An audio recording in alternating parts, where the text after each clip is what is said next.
बिस्मिल्लाहिर्रहमानिर्रहीम। अस्सलाम वालेकुम स्टूडेंट्स। उम्मीद है कि आप सब जो हैं वो ऑनलाइन लेक्चर्स को एंजॉय कर रहे होंगे और अच्छे तरीके से रोज़ का रोज़ लेसन जो है उसको आप लर्न भी कर रहे होंगे और उसको रिवाइज़ भी कर रहे होंगे। हमारा आज का जो टॉपिक है वो है learning about language, unit number 1, poem no.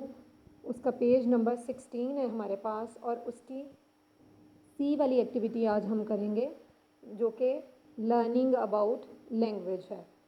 बच्चे यहाँ पे प्रोनाउन है हमारे पास, ये हमारे डिफरेंट पार्ट्स ऑफ स्पीच हैं, उनमें से एक है pronouns. Pronoun first of all हमें ये पता होना चाहिए कि प्रोनाउन है क्या। ये समझ लें पहले।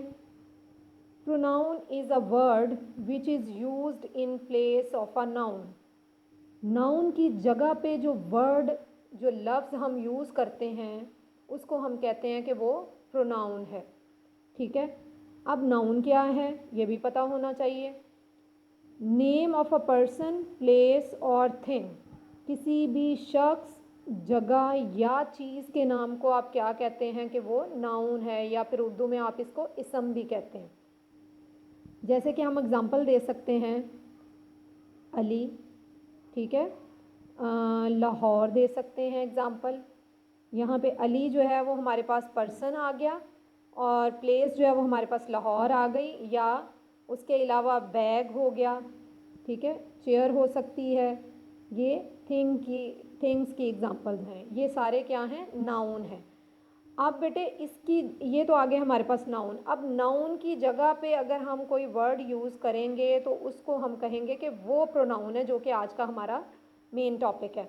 अब अली है, Ali is a boy, so and singular है तो इसकी जगह हम ही यूज़ कर लेंगे। हर दफ़ा अली की रेपिटेशन करने के बगैर की बजाय हम लोग ही का वर्ड इसकी जगह यूज़ कर लेंगे। Ali is my best friend, he has 2 brothers, ठीक है। तो यहाँ पे बजाय इसके कि हम ये लिखें Ali is my best friend, Ali has 2 brothers, या फिर Ali lives in my neighbourhood, तो वो बार बार अली लिखने की बजाय हम क्या करते हैं कि उसकी जगह पे हम ही यूज़ कर लेते हैं। अब जो ही यहाँ पे यूज़ हुआ है, अली चूँकि नाउन है उसकी जगह पे ये वर्ड यूज़ हुआ है, तो he is a pronoun now, ठीक है। इसी तरह लाहौर है हमारे पास, लाहौर प्लेस है, ठीक है। तो प्लेस के लिए जो है वो हम लोग यूज़ कर लेंगे इट, यूज़ कर लेंगे बैग के लिए इट यूज़ कर लेंगे, चेयर के लिए इट यूज़ कर लेंगे। तो ये क्या हैं, ये वर्ड्स जो जितने भी हम इनकी जगह पे यूज़ कर रहे हैं ये हमारे पास प्रोनाउंस हैं, ठीक है, समझ आ गई है। अब बेटे ये पता होना ज़रूरी है कि हमारे पास जो इंग्लिश लैंग्वेज है उसमें हमारे पास देयर आर 7 प्रोनाउंस, ठीक है। 7 प्रोनाउंस हमारे पास इंग्लिश लैंग्वेज में है। अब ये मैंने आपके सामने एक चार्ट ड्रॉ किया है जो कि प्रोनाउन चार्ट है। ये आप सबके पास होना चाहिए और आपको ये सारा अच्छे तरीके से आना भी चाहिए। अब आपको ये करना है कि आपको ये चार्ट जो है या तो फिर अपनी बुक की इस जगह पे जो है वो ड्रॉ कर लें, क्योंकि ये आगे सारी एक्टिविटीज़ जो हैं वो इसी चार्ट से रिलेटेड हैं आपकी, या फिर आप इसको अलहदा से कॉपी के ऊपर नोट करके तो इसको अच्छे तरीके से लर्न कर लें, ठीक है। अब बेटे आ जाएं इस चार्ट के ऊपर। इसमें देखें एक कॉलम मैंने बनाया सब्जेक्टिव केस का, एक मैंने बनाया पोजेसिव केस का और एक मैंने बनाया ऑब्जेक्टिव केस का, ठीक है बेटे।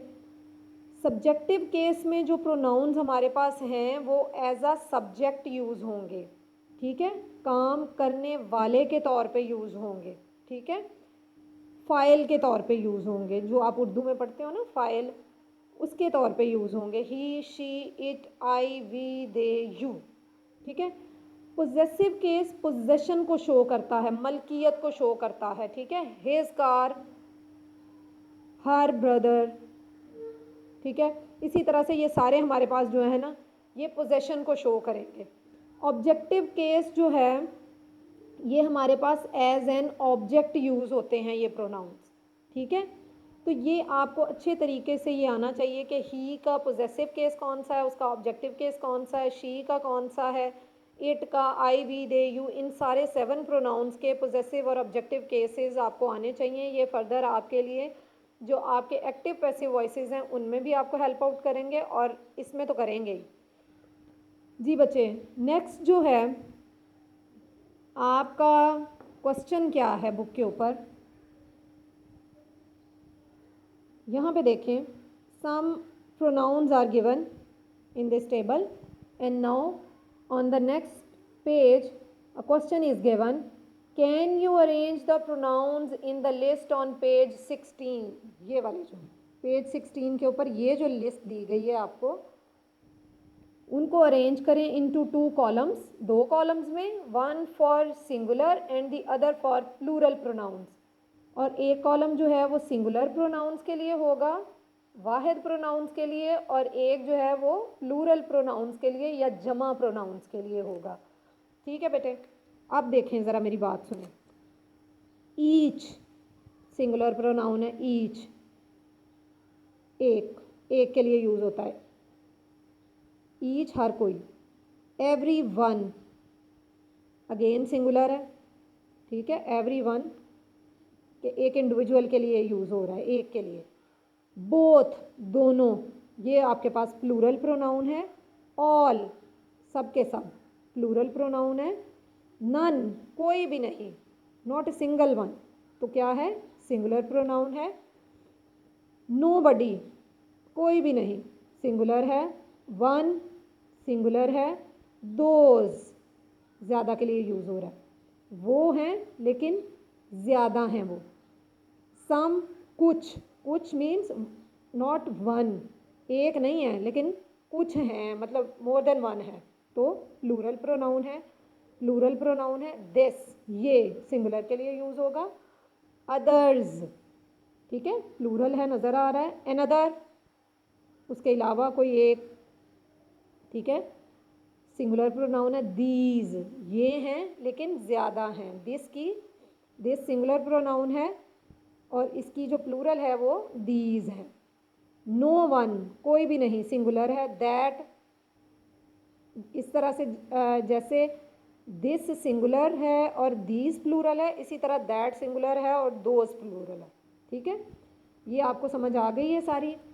फर्दर देखें बेटा, हमारे पास ये वाला क्वेश्चन है, हमें दिया गया, underline the pronounce and say whether they are used as subjects or objects and whether they are singular or plural।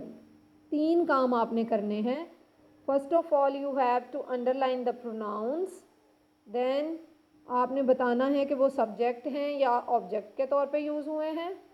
फिर आपने बताना है तीसरा काम कि सिंगुलर हैं या प्लूरल हैं। ये सब बताने से पहले प्रोनाउन चार्ट पे दोबारा से चलते हैं। देखें बेटा, ही, शी, इट, आई, ये आपके सिंगुलर प्रोनाउंस हैं,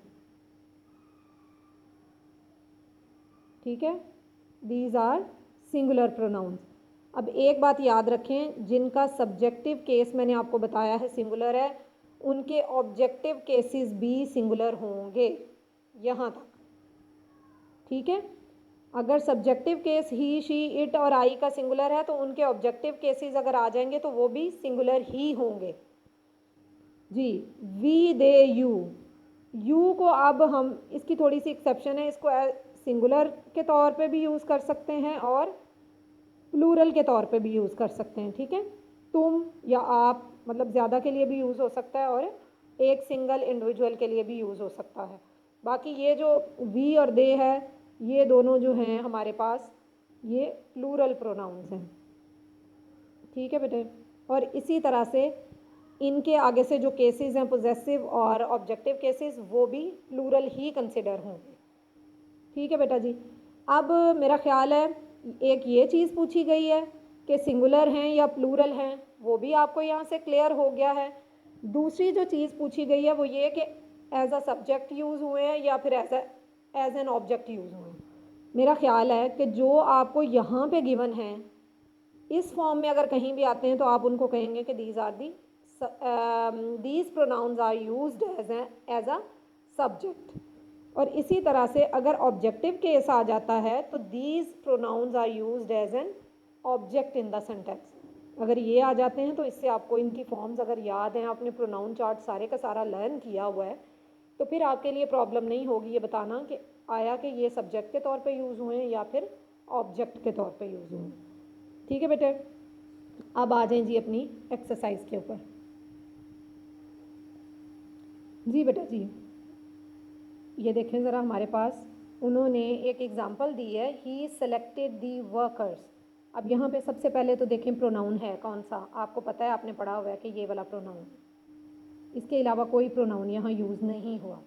अब आपने करना क्या है कि उस प्रोनाउन को बाहर निकालना है, उसके सामने उसको लिख के उसके आगे थोड़ी सी डैश डाल के पहले आपने क्या बताना है, क्योंकि पहले आपने बताना है कि वो सिंगुलर है या प्लूरल है। ही आपको पता है, आपने पढ़ा है कि ये सिंगुलर प्रोनाउन है, तो आपने पहले सिंगुलर मेंशन करना है। और फिर आपको ये भी पता है कि ये सब्जेक्टिव केस के तौर पे यूज़ होता है, तो ये सब्जेक्ट है, तो आपने कॉमा के बाद वो चीज़ मेंशन कर देनी है। यही दो चीज़ें हैं जो आपसे पूछी गई हैं। तो आइए अपनी एक्सरसाइज सॉल्व करते हैं। They wanted to help the villagers. सबसे पहले इस सारे सेंटेंस में देखें कि कौन सा है आपके पास प्रोनाउन। आपके पास प्रोनाउन है दे। ठीक है बेटे, अब आपने इसको बाहर निकालना है। यहाँ पे जिस तरह ऊपर किया है डैश डालें। आप पहले बताएं कि ये सिंगुलर है या प्लूरल। आपको पता है दे जो है वो प्लूरल प्रोनाउन है, आप इसको लिखेंगे कि ये प्लूरल है। उसके बाद आप कॉमा डालेंगे। आपको पता है they wanted to help the villagers, कि वो जो देहाती हैं उनकी मदद करना चाहते थे। ठीक है, दे ये एज अ सब्जेक्ट यूज़ हुआ है, करना कौन चाह रहा था, दे। तो ये क्या है, ये आपका सब्जेक्ट आ गया। ठीक है बेटे, तो ये है असल में, और आपको पता है दे जो है वो एज अ सब्जेक्ट ही यूज़ होता है, ये सब्जेक्टिव केस है, तो फिर ये सब्जेक्ट यूज़ हो गया।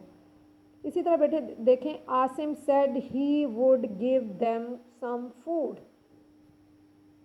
ठीक है, अब ये देखें, Asim said he would give them some food, इसमें आपके पास आसिम नाउन है, सेड वर्ब है, ही जो है वो आपके पास प्रोनाउन है, उसके बाद गिव फिर वर्ब है, देम जो है अगेन प्रोनाउन है।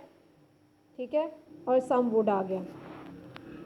अच्छा बेटे, यहाँ पे अब आपने क्या करना है, आसिम सेड ही, आपको पता है आपने पहले ही को बाहर निकालना है। ठीक है, ही के लिए आपने क्या लिखना है कि ये आपको पता है कि सिंगुलर है। ठीक है, और उसके आगे आप लिख देंगे कि ये सब्जेक्ट है या ऑब्जेक्ट है। ही सब्जेक्टिव केस है, आपको पता है, तो ये सब्जेक्ट है। ठीक है, इसी तरह आप जो इसका दूसरा होगा उसके आगे जितनी भी जगह देम जो है वो यूज़ हुआ हुआ है। देम आपको पता होना चाहिए कि ये दे का ऑब्जेक्टिव केस है। ठीक है, तो आपने पहले बताना है दे, क्योंकि खुद प्लूरल है तो देम भी प्लूरल होगा, और ये एज एन ऑब्जेक्ट यूज़ होता है, ऑब्जेक्टिव केस है, दे देयर देम। तो ये इस तरह से आपने मेंशन कर देना। फर्दर जो आपकी ये 6 सेंटेंसेस नीचे दिए गए हैं, इनको आप अपने तौर पे सॉल्व करें। कल इंशाल्लाह मैं इनको दोबारा से डिस्कस करूँगी ताकि ये आपको बहुत अच्छे तरीके से जो है ना वो हो जाएं, और मैं इनको जो है ये जो नीचे 6 दिए गए हैं ये, और आपकी इनसे रिलेटेड जो वर्कशीट है वो आपको सॉल्व करवाऊँगी।